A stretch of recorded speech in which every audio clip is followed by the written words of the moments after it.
I literally paid Ken $13 for the bottle. Wow. And so you would normally expect absolute swill in that price range. But they say, from everybody, all the reviews I read, they say it punches way above its weight.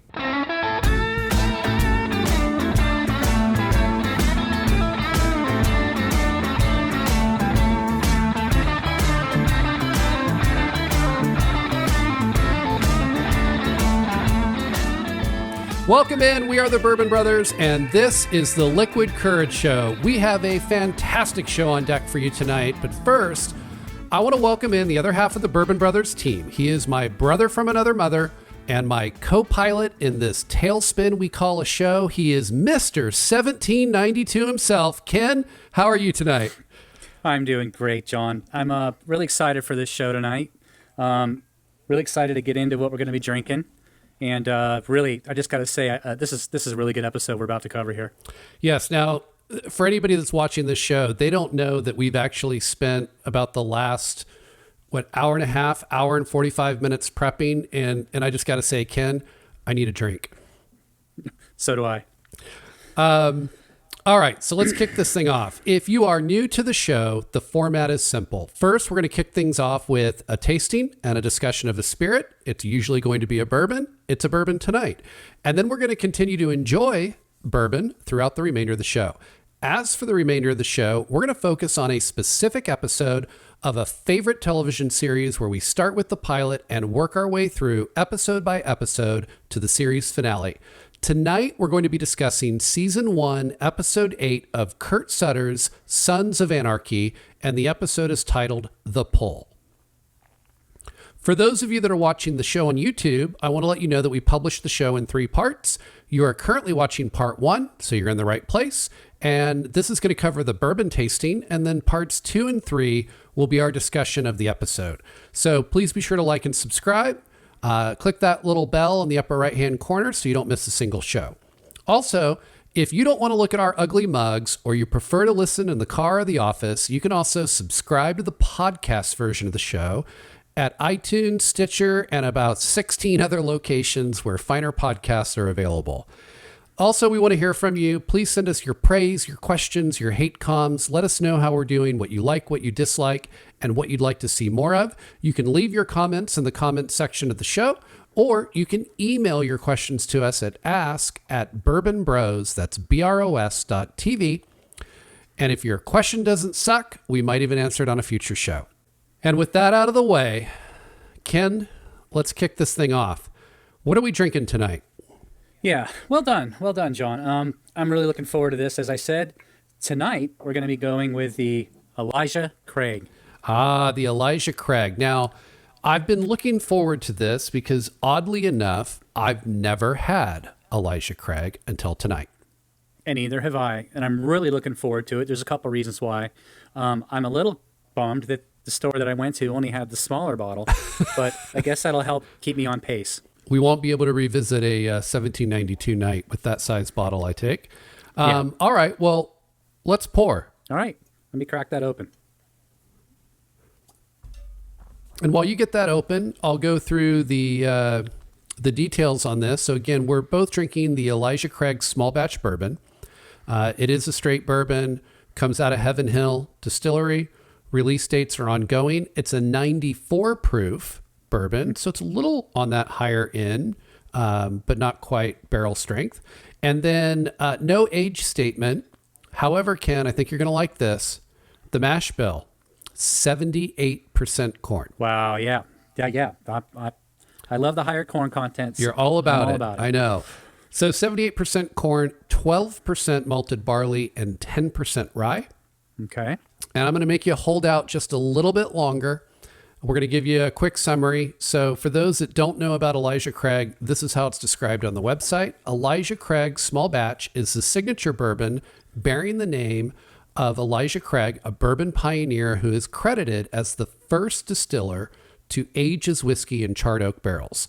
Long before the term small batch even existed, our master distillers were hand selecting just the right number of barrels to make Elijah Craig.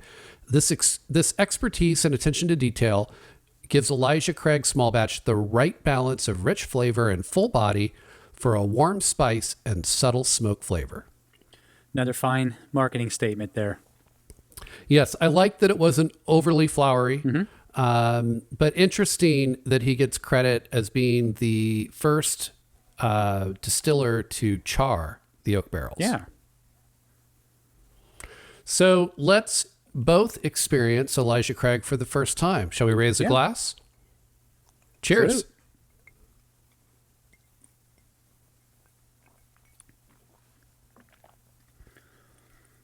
What are your first impressions? Because I feel the warmth almost immediately. That's exactly where I was going to go. Yeah, it burns clean, Ken. Yeah, it's good. I maybe the corn there plays into it somehow, but I definitely taste the charred barrels. I imagine that's where it comes from. It's like an oaky char flavor. Yeah, it has a little bit more heat. It drinks hotter than I would have expected considering the high corn. Yeah. And again, it is a little higher proof, so you do tend to get a little bit more heat with that. But it is surprising. There's a little more burn than I was expecting on that first sip. Yeah, definitely, and it continues. It's not like it's dissipating or anything. It continues. Now, would you say that that's a good thing that you like? I don't know if I do. Yeah, that's a fair point. I mean, sometimes I do like it. I'm in the mood for that. I'm not opposed to it today, but I see where you're going with that. Yeah, I mean, I tend to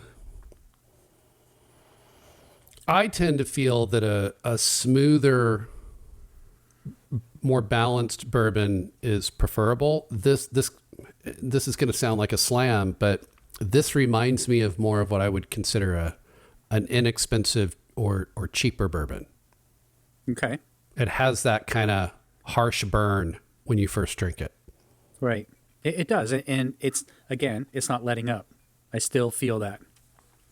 Yeah, sometimes you just get it on that first sip, and then your palate kind of adapts, and then after that, it's nice. But yeah, you're getting a burn on literally every sip. Mm-hmm.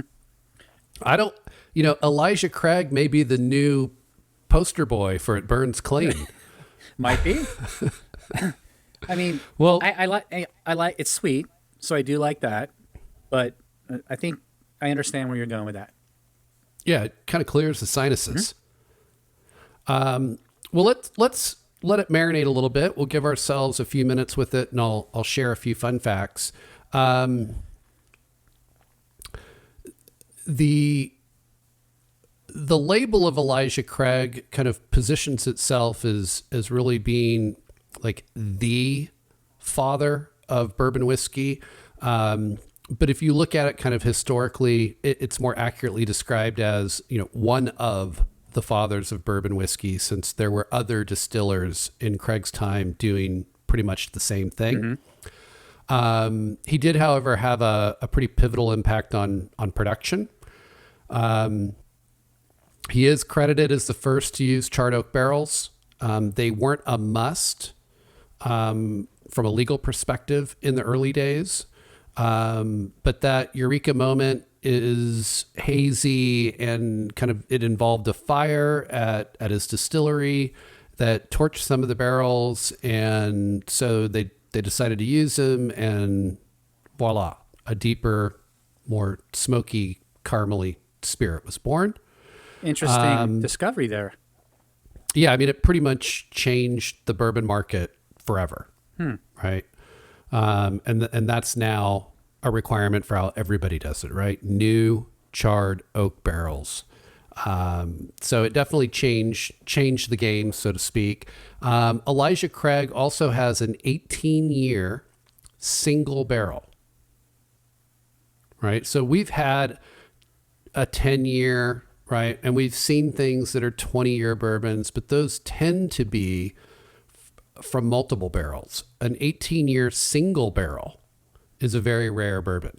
And it's touted to be the oldest single barrel bourbon on the market. Now, the reason you don't find that, particularly with the demand of bourbon that exists today, is if you had a single barrel that was aged for 18 years, it is known to lose upwards of 2/3 per barrel due to evaporation. 2/3. 2/3. So you'll remember when we talked about the distillation process and kind of the history of bourbon. And I don't know if we actually did it on the show, but I know you and I have talked about it before, where you have some degree of evaporation, and they refer to that as the angel share, right? The portion that gets evaporated and goes to the angels. The longer you let it sit, the more evaporation you're going to have. So 18 years, a single barrel can lose 2/3 of the product, leaving only 1/3 left in the barrel. That's not a lot of bourbon left in today's market, in today's demand for bourbon. Yeah. So you can see why most brands, if they're going to do something like an 18-year, it's going to come from multiple barrels. They're going to put all that together and produce a fair number of bottles. With only 1/3 left, an 18-year single barrel is not going to be very many bottles, Ken. No. They charge, and this is pricey, but it's also a little surprising, right? Think of a single barrel with only 1/3 left, and they're charging $250 to $350 a bottle. But if you were to look at what a full barrel would cost, right, you're basically paying 3x the price because there's only 1/3 left. So you're paying for that evaporation. But, you know, to get one of those bottles that's only, you know, 1/3 of a barrel, that's a pretty rare bottle. That'd be special. Yeah. You think there'd be a way environmentally that they could keep that from happening to that degree? Yeah, and I don't know enough about the distillation and storage process to be able to answer why or why not. But yeah, it is amazing to think that you'd lose that much. I would have initially thought you would lose maybe up to 1/3, not the opposite. But it's also worth noting, you know, as much as we're sitting here kind of, at least for me, not over the moon with this bourbon, you know, in 2017, they won Whiskey Advocate's Whiskey of the Year, like the top podium of all whiskeys. They got the top spot. This one right here. Well, they're barrel proof B517. Okay. So there's a specific batch, but it came out of Heaven Hill. So they do produce some really good bourbon, some rare bourbon. And Ken, I got a little surprise for you. All right. I'm ready. There's something else they produce that I was not aware of, but stumbled across during my research. And I think you're going to like it. I've not tasted it. I'm going purely off of what it is in the description, but they make a product that is called Mellow Corn. Mellow Corn. And it is a corn whiskey. So it doesn't technically meet the definition of a bourbon. It's not called a bourbon, it's called a whiskey, but it is 80% corn. That's pretty high. Very high corn. So it's definitely a sweeter whiskey. The reason it doesn't meet the definition of a bourbon is they actually use barrels that have already been used to create bourbon. So they're not using a new barrel. They're using a barrel that's been used once previously. So it doesn't have, it's more of a golden color instead of an amber color. But being able to use a barrel that has been used before and not having to buy a new barrel keeps the price very low. And when you see the bottle, you'll know it looks like the cheapest, crappiest bottle of whiskey you've ever seen. But supposedly it's supposed to have a lot of bang for your buck and really appeal to people like you who like that higher percentage of corn. So I have picked up 2 bottles. I've got one that's going to be in the mail to you. And then once you receive it, we'll break that open on a future show. Sounds like a plan. I look forward to it. So it's just marketing is not their thing. It's like those cans of beer that just say beer. Yeah, now, well, yeah, in a way, yes. However, corn whiskey has started to make a comeback and is becoming more popular. But this is kind of one of those things that's hard to find, and it's if you know, you know. But everybody says it's very, very good, particularly for the price point. Like you're not going to put it up against the $250 18-year-old single barrel, but I literally paid Ken $13 for the bottle. Wow. And so you would normally expect absolute swill in that price range. Mm-hmm. But they say, from everybody, all the reviews I read, they say it punches way above its weight. All right. And so it's one of those where if you know, you're buying it because you know it's good, you know what it is, it's got great bang for your buck. But a lot of other people would pass it by because it looks like swill. All right. Well, I look forward to that on a future show. All right, so we've got just a couple of minutes left. Should we hit the mailbag real quick? Sure. Let's do it. All right, let's answer a couple questions. Brad C. asks, is the podcast the same as the YouTube show? Brad, that is a damn fine question and one that is worth answering. That is a question that does not suck. Ken, you want to take it? Well, it doesn't suck, which is why we're talking about it. I guess the obvious is that there's no video, right? That's the really obvious point. Yeah, you're absolutely right. So it is basically the podcast is audio only, mm-hmm. obviously. And we publish it as a single long form show mm-hmm. from beginning to end, mm-hmm. whereas YouTube includes audio and video, mm-hmm. and we publish it in 3 parts. But otherwise, same content. Yep. And Tom S. asks, I just watched part 1. So obviously Tom was watching on YouTube and loved it, but couldn't find parts 2 or 3. What am I doing wrong? Ken, Tom asked another good question. We have 2 questions that don't suck tonight. It's amazing. So the short answer is we publish part 1 on Tuesdays. You probably watched part 1 on Tuesday and then couldn't find parts 2 or 3 because part 2 we release on Wednesday mm-hmm. and part 3 we release on Thursday. So we release one episode on YouTube per day, 1 on Tuesday, 1 on Wednesday, 1 on Thursday. So by Thursday, Tom, you should be able to find all 3. And now you know. There you have it. And now you know. So that's it for the mailbag, and that is going to do it for part 1. Next, we are going to get into our discussion of Sons of Anarchy Season 1, Episode 8, titled The Pull. Please remember to like and subscribe. Be sure to check out our channel for more shows. But most importantly, top off your glass and join us for part 2. It's all coming up next on the Liquid Courage Show. Stay with us.